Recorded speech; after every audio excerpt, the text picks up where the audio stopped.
Good morning. Good morning. How do you feel today? Yeah, good. That's the correct response. Woo, woo. My name is Drew Dunbar. I have the incredible privilege of being the lead pastor here. My wife and I are just honored to get to serve you in the ways that we get to serve you here. And we're excited to start the year with you. You did it. You made it to 2018. I don't know if you remember or not, but like 18 years ago, we were all kind of freaking out a little bit, right? We thought the banks were going to shut down. We thought the United States was about to sink at the turn of the century, turn of the millennium. But we made it. We're 18 years in, and the banks haven't crashed yet. Well, I mean, they kind of did, and we fixed it, right? We bailed them out, and they're back. They're back. So I want to share with you a couple of things. I have a message that I think is going to be, I hope is going to be really helpful to you today, but that message is a little bit shorter than what I usually prepare and what I usually have, because I wanted to leave a little bit of space at the very start here to tell you a little bit about what Risen is and some of the things that we hope to see happen in this community over the course of the next year, if that's okay, and I'll do it relatively quickly, and then we'll jump into the message. And if you didn't get a worship guide with the sermon notes on the back of it, I hope that you can raise your hand right now, and we can try to get one to you if you really need one. It's a helpful way to follow along, but we'll get to that in a couple of minutes. First, I want to share with you a couple of things that Risen Church is. Are you open to that? You want to hear what we are? You want to know what you've walked into today? If you were here for a movie, it's coming. All right, just stick around. It's all part of the show. Just stick around for a minute, and a movie will show up eventually. The first thing that we are as Risen Church is we are a community. We did not set out, my wife, nor I, nor any of the people who played a part in us starting this church, and any of the people on the launch team, we did not set out to found an organization. That was never really the goal. We set out to build a community. We set out really, I wanted to put the word family up there, but my wife said that would be a little too corny and a little too forward of me at the start of the year to say that we set out to found a family. But that's exactly what we did. We wanted family. And you've heard me say it often, that we are actually a community that doesn't necessarily agree on everything. And fortunately, you don't have to agree to be family, right? Does anybody agree? You just celebrated Christmas. Come on. You just ate a meal with your in-laws. Don't tell me you agree with everything, but you're still family, right? You can make that work. We don't have to agree on absolutely everything. You don't have to believe everything that the person next to you believes. We think Jesus is central. And then there's a lot of other stuff that maybe we don't all see eye to eye on, and we still want to have a family that doesn't necessarily agree on everything. At Risen, you're never a cog in the wheel of progress. You're not a stepping stone towards a goal that we set out to accomplish. I hope that you always understand, and I hope this is always true for every person that experiences this church, that the goal is community. The goal is family. The goal is that we would share our lives. I mean, Megan and I got to this incredible privilege a couple of weeks ago of having kind of an intimate Christmas dinner with the 27 or so adults, the people that helped us start this church, the people who were serving on the team from the very start of this, like 20 weeks ago. I'm saying it like it was a lifetime ago. It kind of feels like a lifetime ago, but like 20 weeks ago, we had this opportunity to sit down and have a meal a couple of weeks ago with these people that helped us start. And I was overwhelmed. We both said, we're not going to cry. We're going to be cool. We're going to keep it together. And we both cried, and we weren't cool, and we didn't keep it together. But as we're having this meeting, I shared something with the team that I probably wasn't supposed to say, but it was true, so I said it. I probably wasn't supposed to share this kind of thing, but I shared it. And that was, I said, I would have taken anybody when we started looking for people to serve alongside us to help start this church. That's just true. Okay, if we were starting this out and we didn't know anybody when we moved here a year ago, and I said, honestly, I would have, anybody that said yes, I would have been thrilled about anybody that said yes. But God saw fit to surround us with our best friends on the planet.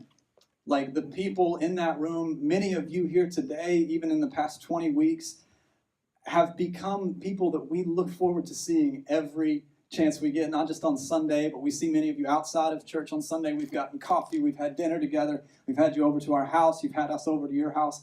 And there's just this incredible family, communal thing that we've always wanted, always desired for a church, and I want it for everybody.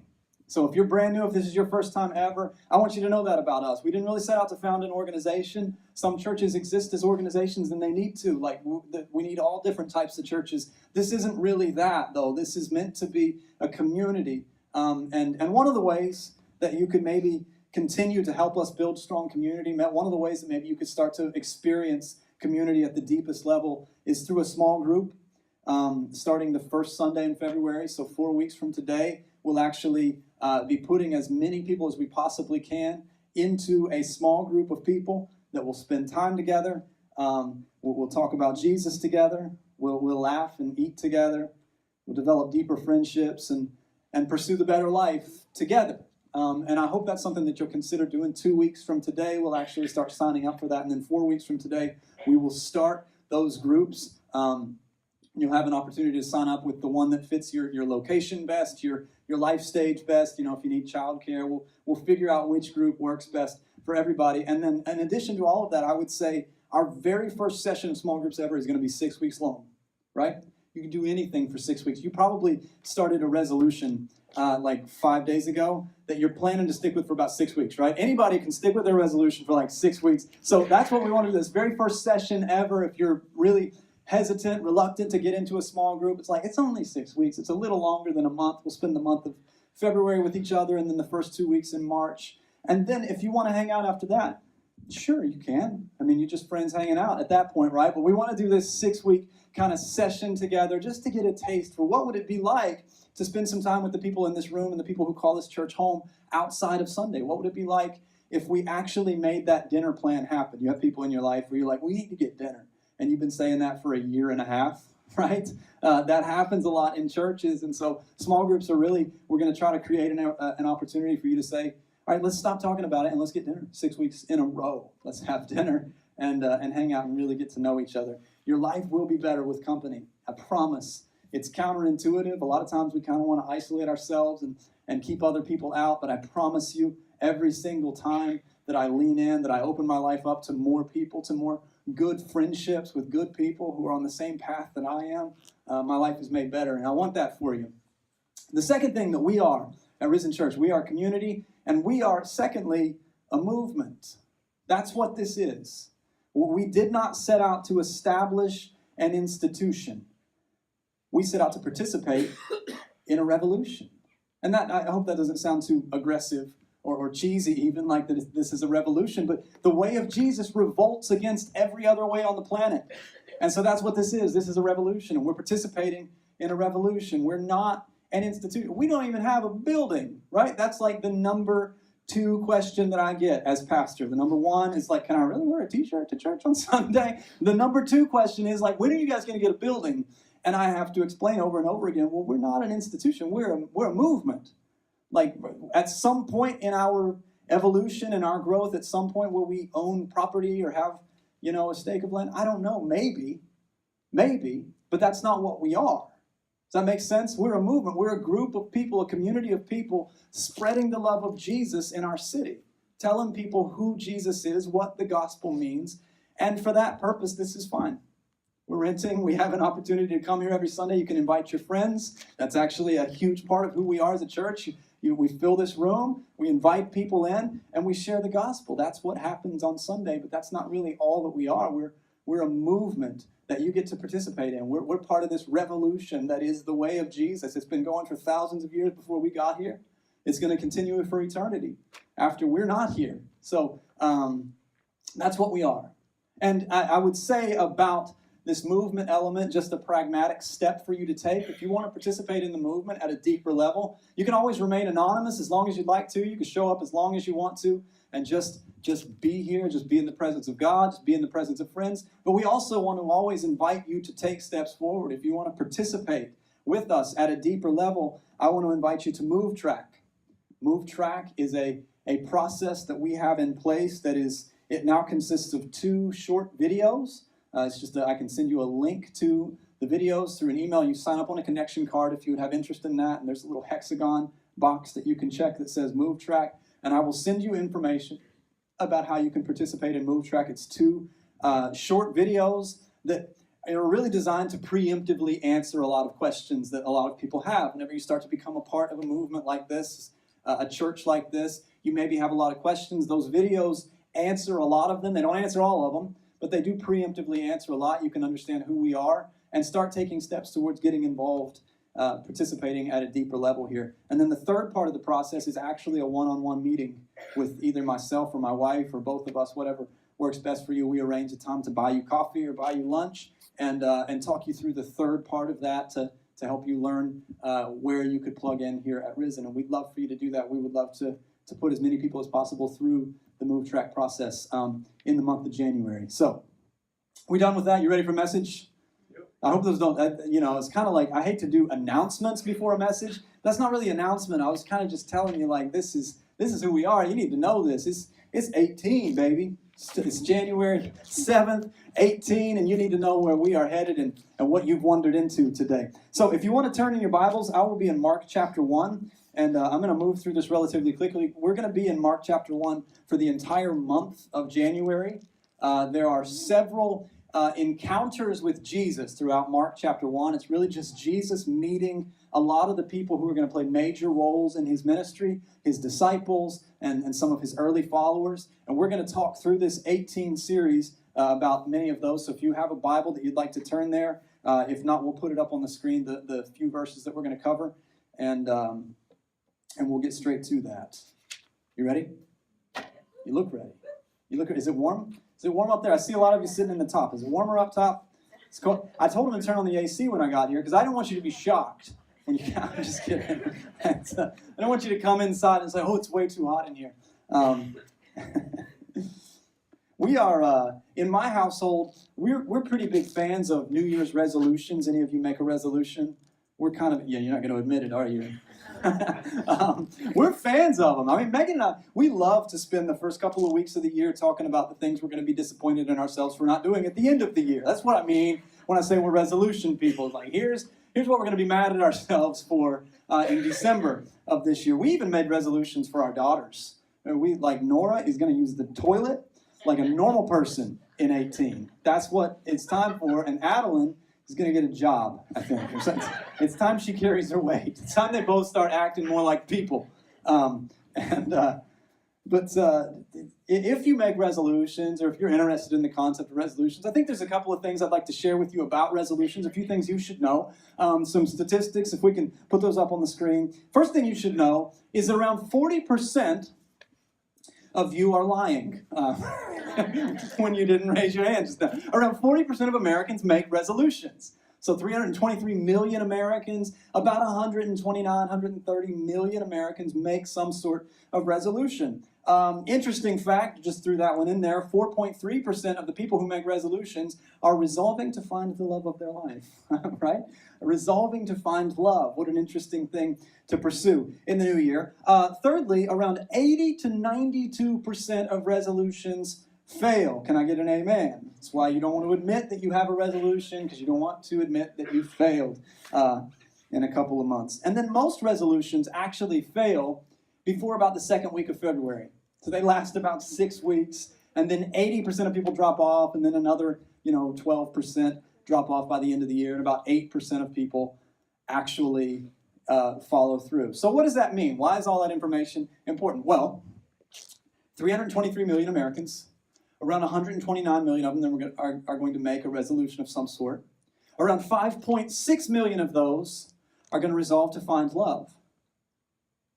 So there's hope, right? So I'm saying there's a chance. But you need to know about this chance. If you don't find love by February 14th, by Valentine's Day, most of them are going to give up anyways at that point. So 5.6 million people are going to be looking for love until about Valentine's Day, and then they're quitting. So let's stick with it, right? We can do this. Also, another thing it says is that if we make it to February 15th with our resolutions, if we make it 6 weeks and a day, then we're doing better than 80% of people. So let's just make a resolution to go 6 weeks in a day, and we're like B students, right? All I ever really wanted was to be a solid B student anyway. So let's go on this together. Over the course of these Sundays in 18, in this series of 18, I want to help us to think about some steps that we could all take towards this being an incredible year. Really, I think this could be your best year ever. I genuinely mean that. And if you think about it, I mean, what's the alternative, right? Why not make this the best year ever? Would you rather think that, no, my best year is already passed? That one's back there somewhere. Or no, my best year is coming eventually. I mean, what's the alternative to this being the best year? I think this is it. I think we need to lean in. I think we should say, all right, 18 is it. 18 is going to be my best year on the planet. But if that's going to be true, I think there are going to be some changes that need to be made, some decisions that are going to need to be made. And I would also probably discourage against the idea of resolutions, but I would encourage the idea of living with vision. I think there's a difference between making a resolution and living with vision. And today I want to talk to you about living with vision. I'm going to give you a few ideas on this that I think can maybe highlight some of the differences. And over the course of these 4 Sundays in January, I'm going to give you 4 elements of the Christian life that I think can set us up for this to be the best year that we've ever experienced. But in order to do that, first we need to talk about this idea. We need to talk about living with vision. You need to kind of lean in and start to understand, what does that look like? So in Mark chapter 1, verse 16, we're told, one day as Jesus was walking along the shore of the Sea of Galilee, he saw Simon and his brother Andrew. Simon would later be called Peter. So if you know the person of Peter, the disciple Peter, that's who we're talking about here. Simon Peter and his brother Andrew throwing a net into the water. They fished for a living. Jesus called out to them, and he said, "Come follow me, and I will show you how to fish for people." And they left their nets at once and followed him. Now, I want to give you a few things that are not actually highlighted here in the text, but we know from context elsewhere, just so we can know exactly what's happening and why this plays out the way it does here. The first thing that you should know is that whenever we read the book of Mark, we're very likely hearing Simon Peter telling the story of Jesus.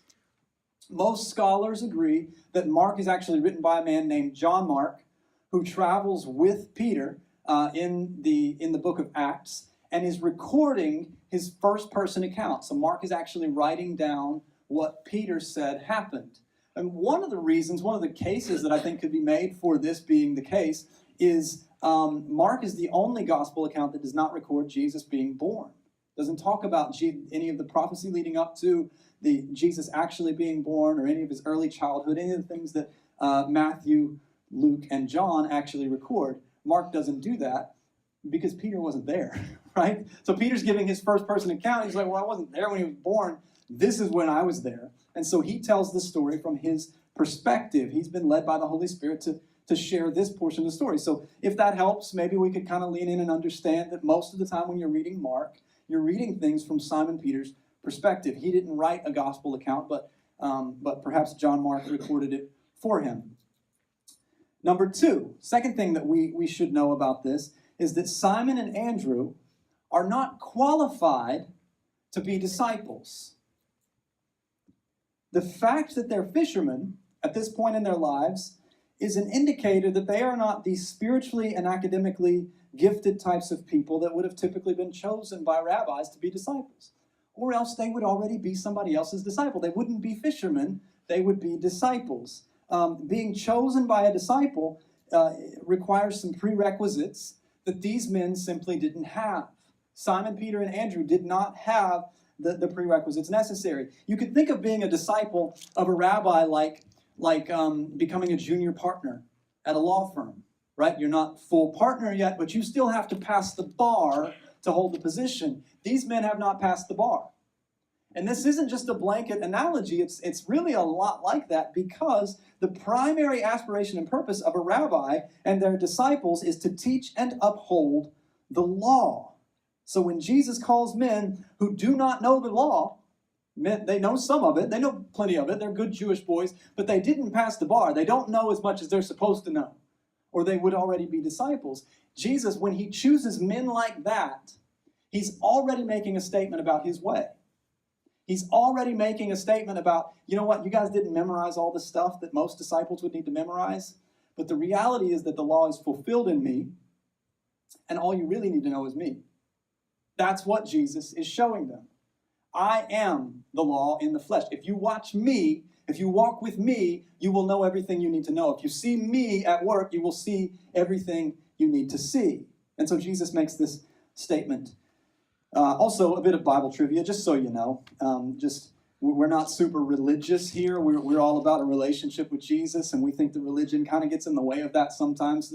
Religion has its place, and then sometimes it doesn't. But of the 12 disciples that Jesus calls to be his disciples, only one of them is technically really kind of qualified to be a disciple. Can you guess who that is? The one disciple of the 12 that he calls, who's actually, most scholars would agree, is probably qualified to be a disciple. His name is Judas Iscariot. And he is the one who eventually sells Jesus out to be arrested and then murdered so that he can buy himself a ranch. So that's why, if you want to wonder, why doesn't Jesus choose more, spiritually, academically elite types? Well, he did pick one, and it was Judas. And the other 11 were not qualified to be disciples of anyone else. The third thing you should know, and maybe you already knew this, but this was information to me in the last couple of years. Simon, Peter, and Andrew knew Jesus before this moment. This isn't when they're meeting Jesus for the first time. It might be the first conversation they have with him, but they know about Jesus. This wasn't just a strange man walked up to them and said, stop fishing for fish, start fishing for people. And they said, all right, awesome, let's do that. No, they knew who Jesus was. Andrew was actually a close follower of John the Baptist. And anybody who knew John the Baptist knew Jesus. And John the Baptist was a very, very famous, well-respected rabbi and teacher at the time that Jesus comes onto the scene. And John the Baptist makes his entire point of his ministry pointing to Jesus. That's his purpose. And so anybody who knows John, and everybody knows John, knows Jesus too, because John has said to many of his disciples, that's the Lamb of God over there. Don't follow me, follow him. And many of his disciples leave John's side to follow Jesus. And so Simon and Andrew, they know a little bit about Jesus. And so they're not just saying yes to no one. They're saying yes to a message. They're saying yes to an idea. They're saying yes to something different. Yes to a change. Make sense?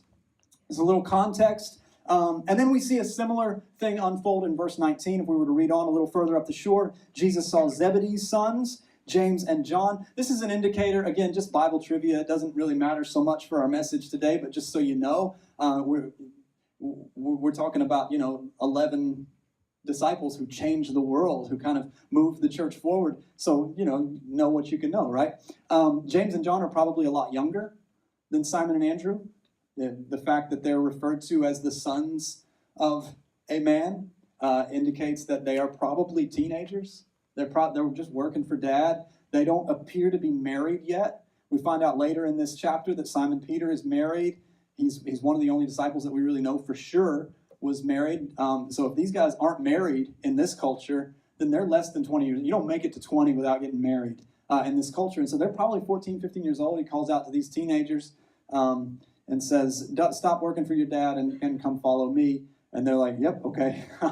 Which is, it's a little easier to convince a 14-year-old probably to stop working for dad. And that's where we are, right? So this is where we land. A very similar story. All four of these men deciding to follow Jesus, deciding to pursue this different way and make a major change in their life.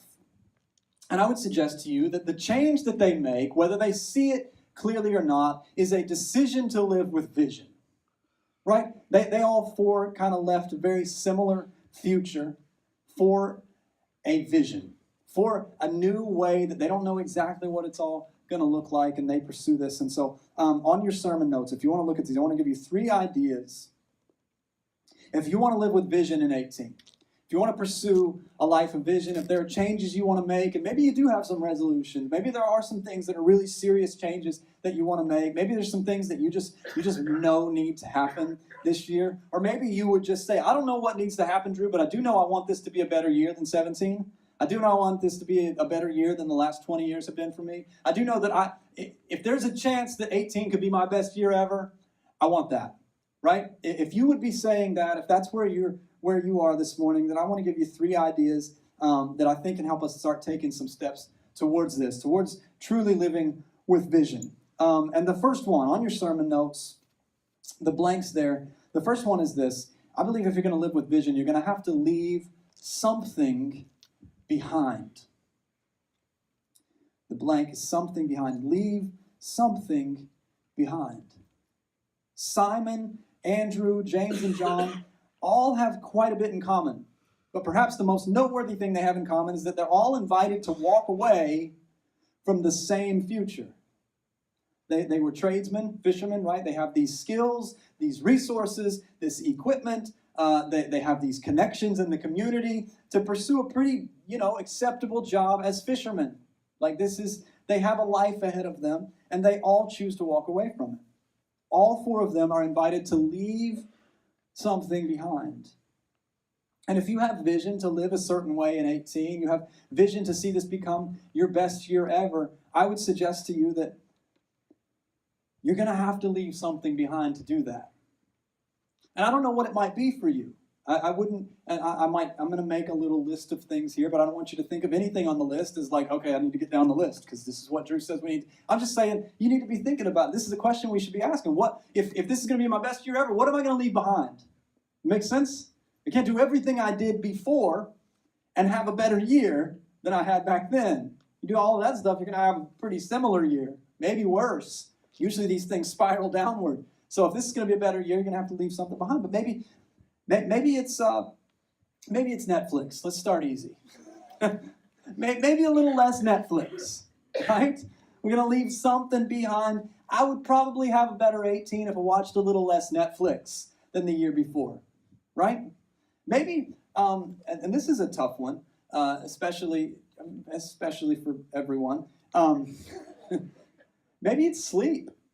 Maybe we need to leave a little bit of sleep behind. This is a thing that we all kind of get sucked into. Maybe it's a recliner, right? Maybe if you have young kids, maybe the sleep thing is probably not as likely. I haven't slept in 5 years. I'm planning on it. Like, Addie gets that job, I might be able to get some sleep. Maybe it's certain relationships. Maybe there's just some people that are kind of playing a major role in your life that as long as they're there, this isn't going to be a better year than last year. This isn't going to be a better season than the last season. Maybe there are certain relationships that we kind of need to walk away from. Maybe it's cheeseburgers. I mean, I don't know. I don't know what kind of life changes you might be wanting to make, but there's likely to be something that needs left behind. We have a tendency to want to make lists of all of the things that we want to do, and we don't do a very good job of making the list of the things that we're not going to do, right? You might need a 2018 not to do list, right? Here's the stuff I'm not going to do. Here's the stuff I'm leaving in 17, I'm leaving in 16, I'm leaving in the decade prior to this. Make sense? Maybe there's something to leave behind. The second thing on your sermon notes. And this for me was probably the most powerful idea that came out of this passage for me personally this week. And it was this idea. If you're gonna live 18 with vision, you might be required to take a step without clarity. Without clarity. These men had no idea what following Jesus on this day would end up meaning for them. They didn't know. They were taking one step in a direction that they felt was right, in a direction that they believed was right, but they didn't know what the next step would be. They didn't know that 3 years later, around 3 years after they took a step towards this man, that this man would become an extremely high-profile death penalty victim, and that many of them would also die because they chose to follow him. Right? Jesus didn't give them all of that information. He didn't say, come follow me, Peter, and then a couple of decades I'll get you crucified upside down. Right? He didn't give him all of those details. In hindsight, Peter would have done nothing differently.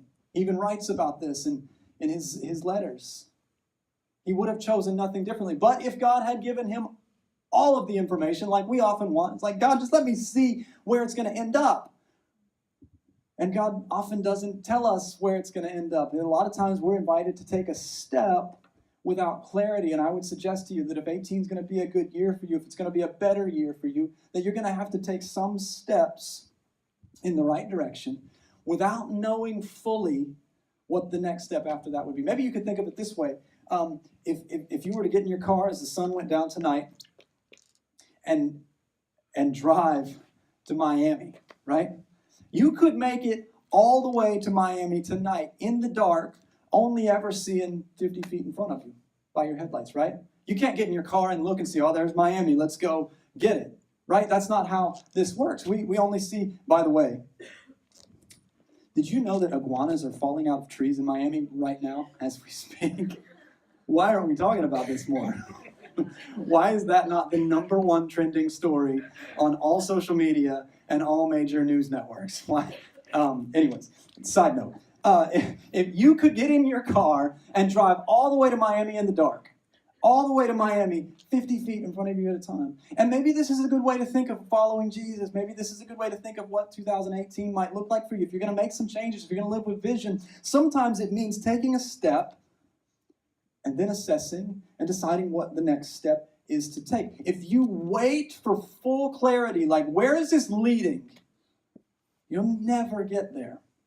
It doesn't work that way. It doesn't work that way. Megan and I just celebrated 10 years of marriage. We watched our wedding video on our anniversary. It was so embarrassing. It was so I was so uncomfortable. There were other people in the room while we're watching it, and the whole time I was uncomfortable because I was thinking, like, I don't even know that guy. I don't know what that guy's going to say next. I'm really nervous about it, though. Like, 21-year-old Drew is unpredictable. I don't remember him. But marriage has very much been like this for us, that it's just kind of a, I know for a fact I want to spend my life with her. I don't know all the details of it. We didn't know when we would have kids. We didn't know when we would start a church together. We didn't know when and where we would live our lives. We didn't know any of these things, but we just keep it's just one step at a time. It's just, I think this is the right step to take. Let's take it. I do, right? I think this is the right step to take. We'll take the job. Right? I think this is the right step to take. We'll move to Virginia. We'll start trying to build a team and start a church. I think this is the right step to take. Maybe we'll have a kid. We'll start the family thing, right? It's just one step at a time, and you never have full clarity about it, but you don't need it. Third thing, and I'm going to close on this idea. Miss Debbie, would you mind coming and just playing a little bit of music so it'll help me stop talking. I hear some music, maybe. I'm excited. We didn't have church last week. It's 18. I got a year worth of stuff to share with you right now, but I won't. All right, I'm going to wrap up on this. This is the third thing, and this is so central, so huge, such a significant thing for you to understand and try to truly hear from this. The final blanks: believe what God says about you. This is such a huge concept, massive thing for us to try to wrap our heads around and lean into. If 18 is going to be a better year, if you're going to live with vision, you're going to have to start with this. You're going to have to start by embracing this gospel message of what does God say about me. See, these men that Jesus calls to be his disciples, as we've already said, they're not qualified to be anybody's disciples. They could have said, there is no way we'll ever measure up to what he needs us to be. They had every reason to say that. But something about Jesus, something about seeing the face of Jesus, something about standing in Jesus' presence, something about hearing Jesus begin to speak about what the gospel actually is, what the good news is, what this actually all means for them, something about all of that leads them to adopt a very simple logic that essentially says, if he says we're good enough, then we're good enough. If he says we can do it, then we can do it. If God says this about you, and I believe he does, that's all we need. It's not really about what you think of yourself. It's not really about what other people have told you about you. It's not really about what society as a whole, what American culture tells you you're supposed to be, or what it feels like it's about for you. It's about what God says about you. And he loves you. He likes you. He sees potential in you. You're probably not surprised to discover that this is at the heart of what is necessary for you to experience an incredible year, for this to be your best year ever. It's got to start by adopting this. You are not who you were last year. In fact, if you've decided to follow Jesus, then you are a new creation. You're a new thing all the time. Over and over and over again, God is making you new. God is changing things in you. You're loved. You're liked. You're more than you think you are. And that's not a call to arrogance or pride or any. I'm not saying you need to think more highly of yourself. I'm saying you need to think more highly of Jesus, the one who says, you're more than you see. And I want to close with this idea. This is the thing I want to leave you with, and this is somewhere that I feel like I land a lot in my time with God as I'm growing to know Him better and better. I come back over and over and over again to a story that Jesus tells. I believe one of the places it's recorded is Mark chapter 4. But He tells the story of a prodigal son. And the reason that this story is so significant to me, and I'm not sure I ever fully embraced this and fully understood this as a kid, because I used to think of it as, oh, that's a story Jesus told, right? And it's a helpful way that Jesus wanted to help us see who God is. But I missed the point for the longest time that Jesus is God, right? God is in the flesh in Jesus. So God is standing here telling this story. And as God tells us this story, God says, here's what God is like. Here's what I am like. Here's how I see you. And God Himself says, I'm like a father standing on the porch of our home, watching every day, hoping that I get to see you, hoping that I get the opportunity to run out and embrace you. The way Jesus tells this story would have been so upsetting to cultural norms, would have been so upsetting to people, because for a man to run in this culture is shaming himself. For him to run out to someone, that's not something you would do. But Jesus, whenever He tells the story of who God is, He says this is what we're like. It's like, I'm ready to get undignified to get to you. I'm ready to bear your shame, to bear your guilt. I'm ready to do whatever it takes to get to you. That's how God Himself says He sees you. And I'm telling you, if this is going to be a better year for you, it's going to have to be a year that you embrace what God says about you. That you lean in and say, for whatever reason, I'm starting to believe that He really loves me.